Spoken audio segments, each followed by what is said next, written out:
नमस्कार मित्रों, आज का प्लान 30 बाई 40 फीट के घर के लिए रेडी करके लाए हैं। बहुत ही बेस्ट आइडिया रहेगा। जैसा कि आपको पता है कि हमारे सारे प्लान वास्तु के अनुरूप होते हैं, जिनसे आपको काफी कुछ सीखने को मिलता है। जब आप अपने नए घर का निर्माण करते हैं तो उनमें से काफी चीजें आपके काफी काम आती है। आपका पुराना घर भी होता है तो वास्तु की बहुत बारीक जानकारी आपको हमारे हर प्लान में देखने को मिलती है।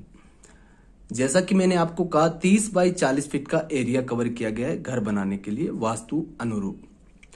अब ये प्लान स्पेशल इसलिए है कि आपने मुख्यतः देखा होगा जो हमारे घर बनते हैं वो पूर्व मुखी बनते हैं, उत्तर मुखी बनते हैं, दक्षिण मुखी बनते हैं या पश्चिम मुखी बनते हैं। मतलब आपकी जो सामने ये रोड जाती है, यहाँ पर जैसे ये घर है, इसका दरवाजा यहाँ है तो ठीक सामने रोड जाती है ना, हर घर के सामने रोड जाती है मुख्यतः। तो वो रोड जो होती है वो या तो पूर्व दिशा की तरफ होती है या उत्तर, पश्चिम या दक्षिण दिशा की घर होता है। तो हम क्या कहते हैं कि भाई हमारा घर पूर्व मुखी, अगर सामने पूर्व दिशा में रोड है, उत्तर दिशा में रोड है तो कहते हैं उत्तर मुखी है, पश्चिम दिशा में रोड है तो पश्चिम मुखी है, दक्षिण दिशा में रोड है तो दक्षिण मुखी है। मगर काफी बार आपने ऐसा भी देखा होगा कि बहुत से लोगों के ऐसे प्लॉट्स होते हैं जिनके सामने कोई दिशा होती नहीं, मतलब दिशाहीन प्लॉट होते हैं, दिशाएं घूमी हुई होती है, दिशाएं उनके कॉर्नर के ऊपर आती है। जैसे इस कॉर्नर के ऊपर आपका दक्षिण आ गया, इधर पश्चिम आ गया, इधर आपका उत्तर आ गया या इधर पूरब आ गया, ऐसे होता है। काफी प्लॉट्स में ऐसे होता है। सामने जो उनके या तो अग्नि कॉर्नर आता है या उनके वायव्य कॉर्नर आता है या ईशान या नैऋत्य कॉर्नर आता है। आज ये प्लान भी कुछ ऐसा ही है। 3 कमरों का बहुत शानदार सा प्लान है। जिन लोगों की प्लॉट्स की दिशा इस हिसाब से घूमी हुई है, हर प्लॉट अलग अलग होता है। आज का जो प्लॉट है उसके अंदर ये नैऋत्य दिशा सामने की तरफ से थोड़ी सी हटकर आ रही है, यानी कि आप इसको 10 डिग्री माइनस नैऋत्य मुखी घर मान सकते हैं, जिसके ठीक फ्रंट में नैऋत्य दिशा ना आके हल्की सी आपके इधर आ रही है, ठीक है। और जो दिशा है वो कॉर्नर की तरफ घूमी हुई है। आगे से हमने 30 फीट कवर किया है, पीछे से 30 फीट कवर किया, इधर से 40 और इधर से 40। अब घर का निर्माण कैसे करना है आप देखिए।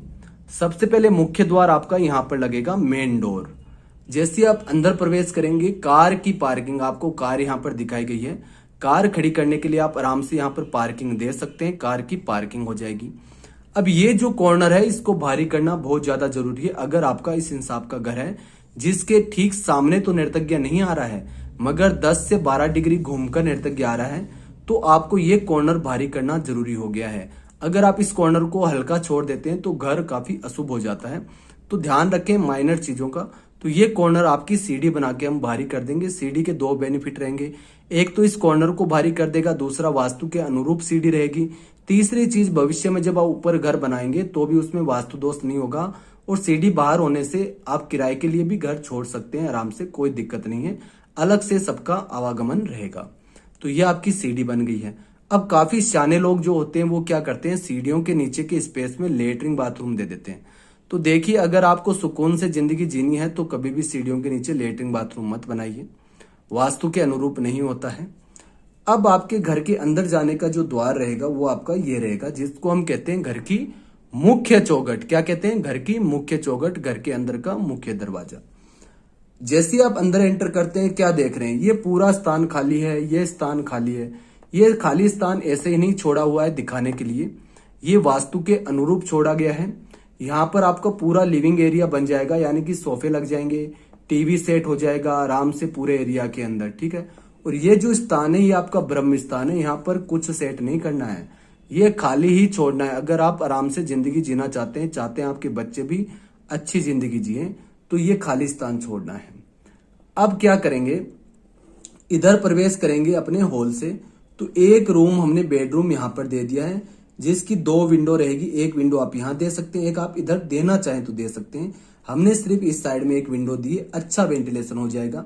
तो ये आपका फर्स्ट रूम हो गया, पहला कमरा हो गया। क्या हो गया? पहला कमरा।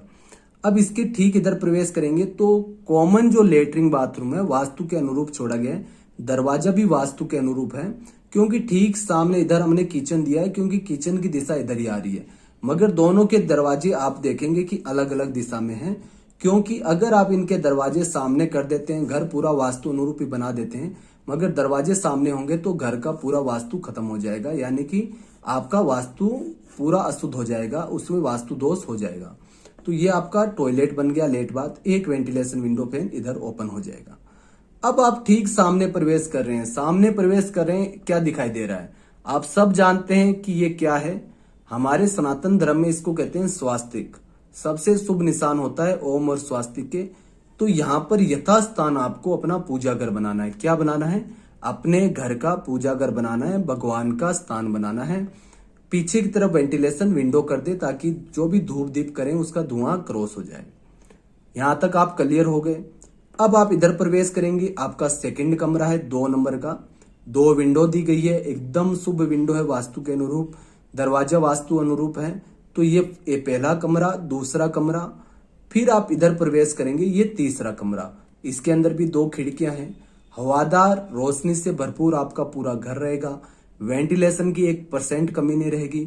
ये जो लिविंग एरिया दिया गया है सोफे लगाने, इसमें भी आप देख रहे हैं विंडो दी गई है वेंटिलेशन के लिए।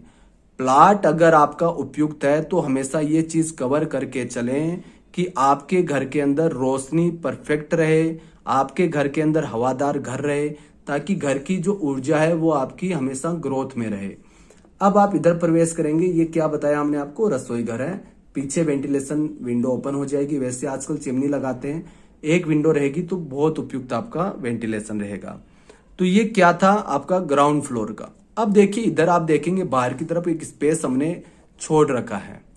तो ये आपका गार्डन का स्पेस है हमने। अगर आप घर के अंदर गार्डन रखना चाहते हैं तो आप इस दिशा के अंदर गार्डन बना सकते हैं, बहुत सुंदर घर लगेगा। तो 30 बाई 40 में मुझे नहीं लगता इतना अच्छे से वास्तु के साथ में आपने आज तक कोई प्लान देखा होगा। पूरे विधि विधान से कहां पर क्या बनाना है, ये वास्तु की सुंदरता होती है। तभी आपके जीवन के अंदर सुख समृद्धि बनी रहती है। वास्तु कोई अंधविश्वास नहीं है। वास्तु हमारे जमीन के ऊपर कोई भी निर्माण होता है उसका एक नियम है।